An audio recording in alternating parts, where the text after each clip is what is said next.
ವಿದ್ಯುತ್ ಇಲಾಖೆ ಖಾಸಗೀಕರಣಕ್ಕೆ ವ್ಯಾಪಕ ವಿರೋಧ.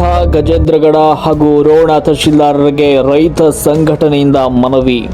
ರಾಜ್ಯದಲ್ಲಿ ವಿದ್ಯುತ್ ಇಲಾಖೆಯನ್ನ ಖಾಸಗೀಕರಣಗೊಳಿಸಲು ಮುಂದಾಗಿರುವ ಸರ್ಕಾರದ ಕ್ರಮವನ್ನು ವಿರೋಧಿಸಿ ಹಾಗೂ ಟಾಟಾ ಪವರ್ ಕಂಪನಿಯ ಅರ್ಜಿಯನ್ನ ತಿರಸ್ಕರಿಸುವಂತೆ ಆಗ್ರಹಿಸಿ ಕರ್ನಾಟಕ ರಾಜ್ಯ ರೈತ ಸಂಘದ ಪದಾಧಿಕಾರಿಗಳು ಗದಗ ಜಿಲ್ಲೆಯ ಗಜೇಂದ್ರಗಡ ಮತ್ತು ರೋಣ ತಾಲೂಕಿನ ತಹಶೀಲ್ದಾರರ ಮೂಲಕ ಕರ್ನಾಟಕ ವಿದ್ಯುತ್ ನಿಯಂತ್ರಣ ಆಯೋಗಕ್ಕೆ ಮನವಿ ಪತ್ರವನ್ನು ಸಲ್ಲಿಸಿದರು. ಈ ಸಂದರ್ಭದಲ್ಲಿ ಮಾತನಾಡಿದ ರೈತ ಮುಖಂಡರು, ಈಗಾಗಲೇ ಹವಾಮಾನ ವೈಪರೀತ್ಯ ಹಾಗೂ ಮಾರುಕಟ್ಟೆ ಕುಸಿತದಿಂದಾಗಿ ರೈತರು ತೀವ್ರ ಆರ್ಥಿಕ ಸಂಕಷ್ಟವನ್ನು ಎದುರಿಸುತ್ತಿದ್ದಾರೆ. ಇಂತಹ ಪರಿಸ್ಥಿತಿಯಲ್ಲಿ ವಿದ್ಯುತ್ ಇಲಾಖೆಯನ್ನು ಟಾಟಾ ಪವರ್ನಂತಹ ಖಾಸಗಿ ಕಂಪನಿಗಳ ಕೈಗೆ ಒಪ್ಪಿಸಿದರೆ ವಿದ್ಯುತ್ ದರಗಳು ಗಗನಕ್ಕೇರಿ ರೈತರಿಗೆ ಸಿಗ್ತಾ ಇರುವ ಉಚಿತ ವಿದ್ಯುತ್ ಸೌಲಭ್ಯ ಸೇರಿದಂತೆ ಬಡವರ ಗೃಹ ಜ್ಯೋತಿ ಯೋಜನೆಗೆ ಧಕ್ಕೆಯಾಗಲಿದೆ ಅಂತ ಆತಂಕವನ್ನು ವ್ಯಕ್ತಪಡಿಸಿದರು. ಖಾಸಗೀಕರಣ ಪ್ರಕ್ರಿಯೆಯನ್ನು ತಕ್ಷಣವೇ ಕೈ ಬಿಡದೇ ಇದ್ರೆ ತಾಲೂಕಿನ ಹಾಗೂ ಜಿಲ್ಲೆಯ ಎಲ್ಲ ರೈತರು ಒಗ್ಗೂಡಿ ಮುಂಬರುವ ದಿನಗಳಲ್ಲಿ ಸರ್ಕಾರದ ವಿರುದ್ಧ ಅತ್ಯಂತ ತೀವ್ರ ಸ್ವರೂಪದ ಉಗ್ರ ಹೋರಾಟವನ್ನು ಹಮ್ಮಿಕೊಳ್ಳಲಾಗುವುದು ಅಂತ ಈ ಮೂಲಕ ಎಚ್ಚರಿಕೆ ನೀಡಿದ್ದಾರೆ.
ಮನವಿ ಸ್ವೀಕರಿಸಿದ ಅಧಿಕಾರಿಗಳು ಇದನ್ನು ಸೂಕ್ತ ಕ್ರಮಕ್ಕಾಗಿ ಸರ್ಕಾರದ ಹಾಗೂ ಜಿಲ್ಲಾಧಿಕಾರಿಗಳ ಗಮನಕ್ಕೆ ತರಲಾಗುವುದು ಅಂತ ಭರವಸೆಯನ್ನು ಕೂಡ ನೀಡಿದರು. ಸಂದರ್ಭದಲ್ಲಿ ಸಂಘಟನೆಯ ಪ್ರಮುಖ ಪದಾಧಿಕಾರಿಗಳು ಹಾಗೂ ನೂರಾರು ರೈತರು ಉಪಸ್ಥಿತರಿದ್ದರು. ರಾಷ್ಟ್ರಕ್ರಾಂತಿ ನ್ಯೂಸ್ ಗದಗ. ಭಾರತ್ ಮಾತಾಕ್ಕೆ ಈಗ ನಮ್ಮ ಕರ್ನಾಟಕ ರಾಜ್ಯ ರೈತ ಸಂಘದ ಒಂದು ತತ್ವ ಐತೆ ಅಂದ್ರೆ ಎಲ್ಲೇ ಒಂದು ಅನ್ಯಾಯ ಆಗತ್ತೆ ಅಂದ್ರೆ ಎಲ್ಲರೂ ನಿಂತ್ಬೇಕು. ಎಲ್ಲಾ ರೈತರಿಗೂ ಏನ್ ಮಾಡಕತ್ತಾರಪ್ಪ ಅಂದ್ರೆ ಈ ಕರೆಂಟ್ ಕಸ್ಕೋತಾರ. ಇನ್ನೊತ್ತು ದಿವ್ಸಕ್ಕೆ ನಮ್ಮ ಮತದಾನ ಮಾಡು ಹೇಳೋದು ನೀವು ಹೋಗ್ಬಿಡ್ರಪ್ಪ, ನೀವು ಮಾಡ್ಕೊಂಡು ಈಗ ಏನು ನೀರು ಹತ್ಕೊಂಡು ಏನು ಬರ್ತಮ್ಮ, ಏನು ಬರೋಗನಿಲ್ಲ. ನೀನು ಕರೆಂಟ್ ಬಂದಾಗತ್ತ ಇನ್ನೊತ್ತು ದಿನಕ್ಕೆ ಮೀಟರ್ ಕೇಳ್ತಾರ ಮನೆ ಶುರು ಮಾಡ್ಯಾವಂಪ. ಈಗ ಗಾಡಿ ಕೆಲವು ಕಡೆ ಶುರು ಮಾಡ್ಯಾರ. ಮತ್ತೆ ಇವರು ನಾವು ಉಚಿತ ಕೊಡ್ತೇವೆ ಅಂತೇಳಿ ಒಂದು ಆಟ ಹಚ್ಚಿದ್ರೆ ಮಾಡಿ ಮತ್ತೆ ಇದ್ರ ಮಾಡಕತ್ತಿ ಇದ್ರೂ ಕಸ್ಕೊಂಡು ಕಾಸು ಯಾರಿಗಾರ ಕೊಟ್ಟು ಮತ್ತೆ ಜೈ ಅಂತ ಹೋಗ್ಬಿಡ್ತಾರ ಅವರು. ಆಮೇಲೆ ನಮ್ಮ ಮನೆ ಮರಿನ ಈಗೇನು ಅವ್ರು ಕುಡಿಯೋವಲ್ಲ, ಒಬ್ಬರಿಗೆ 100 ಮಂದಿ ಕೊಡ್ಬೇಕು ನಾವು. ಇದಾಗ ಎಲ್ಲ ಸೋಲ್ ಮಕ್ಕಳು ಬರ್ತಾರ. ಸರ್ಕಾರ ಏನೈತಪ್ಪ ಅಂದ್ರೆ ಬರೀ ತಿನ್ನೋದು ಉಚ್ಚತ್ತರ ಹೋಗ್ಬಿಟ್ಟು ಮತ್ತೊಂದೇನಿಲ್ಲ. ಅದಕ್ಕೆ ನಾವು ಏನು ಮಾಡಬೇಕು, ನಾವು ಗಟ್ಟಿಮುಟ್ಟಾಗಿ ನಿಂತ್ರ ಎಲ್ಲ ಸಜ್ಜಾಗತ್ತ. ನಾವೆಲ್ಲರೂ ಈಗ ಮಾಡಿದ್ವಿ ಹೋದವು ನಂದುದಿಲ್ಲ. ನಾವು ಗಟ್ಟಿಯಾಗಿ ನಿಂತ ಅದು ಬರೋವರೆಗೂ ಈಗ ನೀವು ಸ್ವಲ್ಪ ಎಲ್ಲರೂ ನಮ್ಗೆ ಹೆಲ್ಪ್ ಮಾಡ್ಬೇಕು. ನೀವು ಹೆಲ್ಪ್ ಮಾಡಿದ್ರೆ ನಾವು 1ಕ್ಕೆ 4 ಮಂದಿ ಕೊಡಿದಾಗ ಒಂದು ಫಲ ಬರ್ತದೆ ಮನುಷ್ಯಾಗ. ಎಲ್ಲರೂ ಕೊಡಿ ಒಂದು ಮಾಡಿಕೊಂಡು ಗಟ್ಟಿ ಮಾಡಿಕೊಂಡು ಒಂದು ಇದೈತಿ. ಅದು ನೀವು ಸರಿಯಾಗಿ ನಮ್ಗೆ ಸ್ವಲ್ಪ ತಲುಪಿಸಿ ಮನವಿನ ಹಾಗೆ ಸರ್. ಇಲ್ಲಿರ್ತಕ್ಕಂಥ ನನ್ನ ರೈತ ಅಣ್ಣ ತಮ್ಮಂದಿರು ಹಾಗೂ ವಿದ್ಯುತ್ ಪ್ರಸರಣ ನಿಗಮದ ಅಧಿಕಾರಿಗಳೇ, ಮಾಧ್ಯಮದ ಮಿತ್ರರೇ, ಪೊಲೀಸ್ ಅಧಿಕಾರಿಗಳು, ಇವತ್ತು ನಮ್ಮನ್ನಾಳುವ ಸರ್ಕಾರಗಳು ಈ ಒಂದು ಟಾಟಾ ಪವರ್ ವಿದ್ಯುತ್ ಕಂಪನಿಗೆ ಖಾಸಗೀಕರಣ ಮಾಡಲಿಕ್ಕೆ ಹೊರಟಿ. ಇವತ್ತು ಖಾಸಗೀಕರಣ ಮಾಡಿದ್ರೆ ಏನಾಗ್ತೈತೆ ಅನ್ನುವಂಥ ವಿಚಾರ ತಮ್ಮೆಲ್ಲರಿಗೆ ತಿಳಿದಿದೆ. ಆದರೆ ಇದನ್ನು ಮಾಡಲಾರ್ದಂಗೆ ನಾವು ನೋಡ್ಕೋಬೇಕಾದ್ರೆ ನಾವಿಷ್ಟ ಜನ ಕೆಲಸ ಇಲ್ಲ. ಪ್ರತಿಯೊಬ್ಬರು ಇವತ್ತು ಕರೆಂಟ್ ಇಲ್ಲದ ಜೀವನನೇ ಇಲ್ಲ. ನಾವು ಹುಟ್ಟಬೇಕಾದ್ರೂ ಕರೆಂಟ್ ಬೇಕು, ಸಾಯಬೇಕಾದ್ರೂ ಕರೆಂಟ್ ಬೇಕು.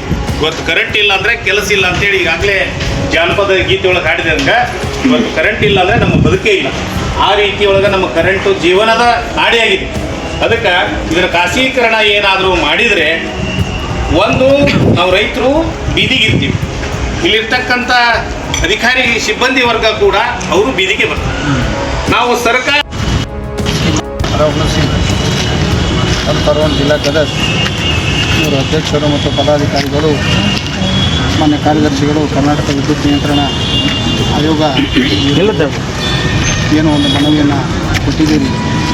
ಈ ಮನವಿಯನ್ನು ಇವತ್ತಿನ ದಿವಸನೇ ಮಾನ್ಯ ಸರ್ಕಾರಕ್ಕೆ ಕಳಿಸಿಕೊಡುವಂತೆ ರೈತ ಸಂಘಟನೆಗಳು ಆಗ್ರಹವನ್ನು ವ್ಯಕ್ತಪಡಿಸಿದ ಹಿನ್ನೆಲೆಯಲ್ಲಿ ಇವತ್ತಿನ ದಿವಸನೇ ನಾನು ನಮ್ಮ ಮನವಿಯನ್ನು ಮುಂದಿನ ಸೂಕ್ತ ಕ್ರಮಕ್ಕಾಗಿ ನಮ್ಮ ಜಿಲ್ಲಾಧಿಕಾರಿಗಳು ಗದಗರವರ ಮುಖಾಂತರ ಸರ್ಕಾರಕ್ಕೆ ಕಳುಹಿಸಿಕೊಡ್ತೇವೆ ಎಂದು ನಾನು ಭರವಸೆಯನ್ನು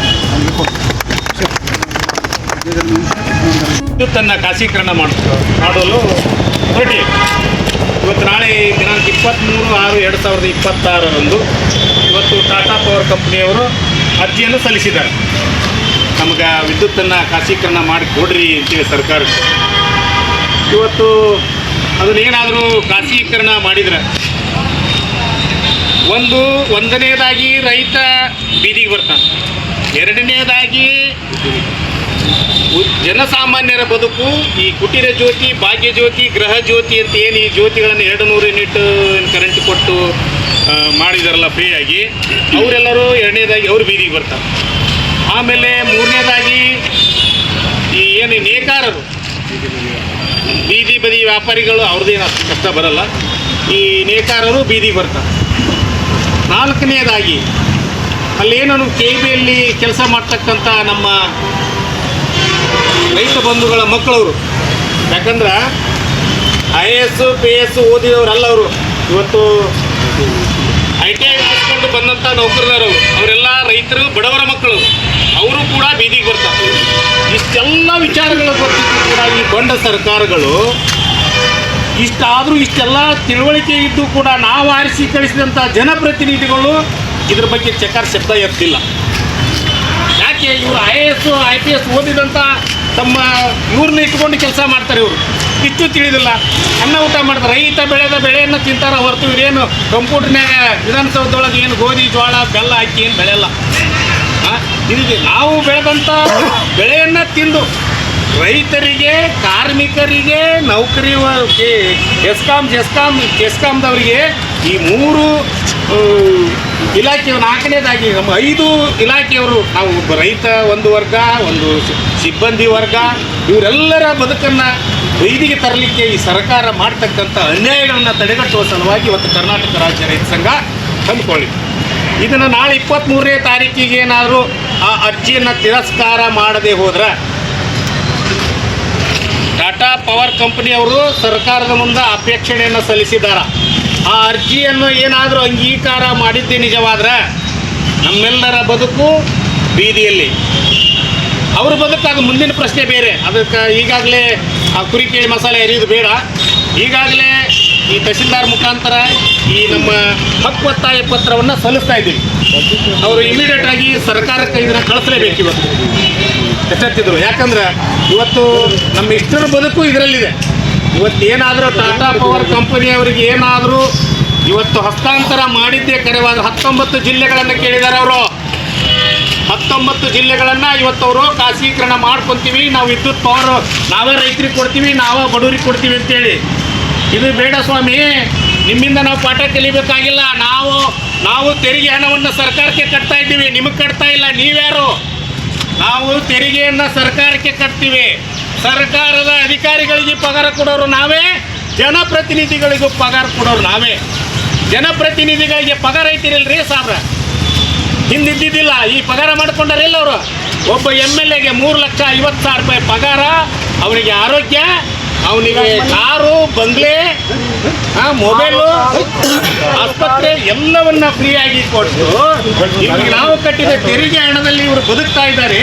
ನಾವು ಕಟ್ಟಿದ ತೆರಿಗೆ ಹಣವನ್ನು ಇವ್ರಿಗೆ ಯಾಕೆ ಕೊಡ್ಬೇಕು? ನಾವು ಪಗಾರ ಕೊಟ್ಟಿಟ್ಟಂತ ಆಳುಗಳವರು, ಈ ದೇಶದ ಮಾಲೀಕರು ನಾವು. ಇವತ್ತು ನಾವು ಪ್ರಭುಗಳಲ್ಲ, ನಾವು ಇವತ್ತೇನಾಗಿ ದನ ಕಾಯಿಬಿಟ್ಟಿವಿ ಎಲ್ಲ ಅಧಿಕಾರಿ ವರ್ಗದ ಮುಂದೆ, ಈ ಜನಪ್ರತಿನಿಧಿಗಳ ಮುಂದೆ. ಅದಕ್ಕೆ ಇನ್ನು ಮುಂದಿನ ದಿನಮಾನದೊಳಗೆ ಎಚ್ಚೆತ್ತುಕೊಂಡು ಸರ್ಕಾರ ಏನಾದರೂ ಈ ಖಾಸಗೀಕರಣ ಕೈ ಬಿಡದೆ ಹೋದ್ರೆ ಮುಂದಿನ ಪರಿಣಾಮವನ್ನು ಎದುರಿಸಬೇಕಾಗ್ತದೆ. ಈ ವೇದಿಕೆ ಮುಖಾಂತರ, ತಹಶೀಲ್ದಾರ್ ಮುಖಾಂತರ ಇವತ್ತು ಸರ್ಕಾರಕ್ಕೆ ಎಚ್ಚರಿಕೆಯನ್ನು ನೀಡ್ತಾ ಇದ್ದೀನಿ.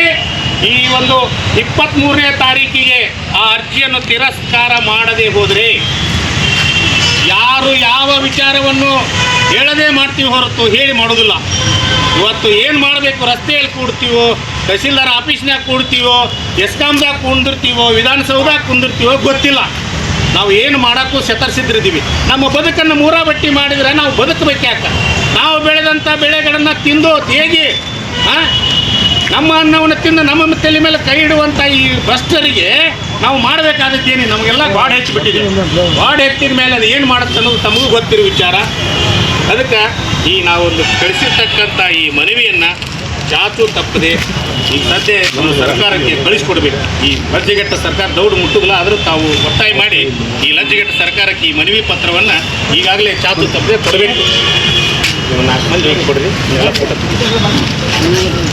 ಬರ್ರಿ. ಒಂದು 2 ನಿಮಿಷ ಮಾತಾಡ್ರಿ. ಕೊಡಂಬರ್ರಿ, ಮನೆ ಕೊಡಂಬರ್ರಿ.